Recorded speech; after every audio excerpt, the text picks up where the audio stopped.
જૂનાગઢમાં ગરવા ગિરનારની ગોદમાં આવતીકાલથી ભક્તિ અને ભજનના મહાકુંભ સમાન મહાશિવરાત્રી મેળાનો પ્રારંભ થશે। વહીવટીતંત્ર અને ધારાસભ્યએ મેળાની વ્યવસ્થાઓનું ઝીણવટભર્યું નિરીક્ષણ કરી બાકી રહેલા કામો સત્વરે પૂર્ણ કરવા સૂચના આપી છે।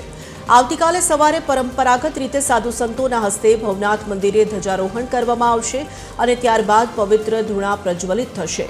ભવનાથ મંદિર અને કાર્યક્રમોની તમામ જગ્યાઓનું ચેકિંગ પૂર્ણ કરી મેળાને હવે આખરી ઓપ આપી દેવામાં આવ્યો છે।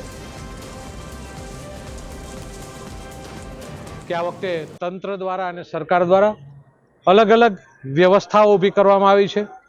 ગિરનાર દરવાજેથી જે પણ સંતો અને અન્નક્ષેત્રના લોકો જોડાયેલા છે એ સિવાય કોઈ પણ લોકો ગાડીઓનો ઉપયોગ નહીં કરે અને ખોટી માહિતીને છોડી અને ખરેખર ગિરનાર દરવાજેથી લઈ અને મંદિર સુધીનું 3.1 કિલોમીટરનું અંતર છે।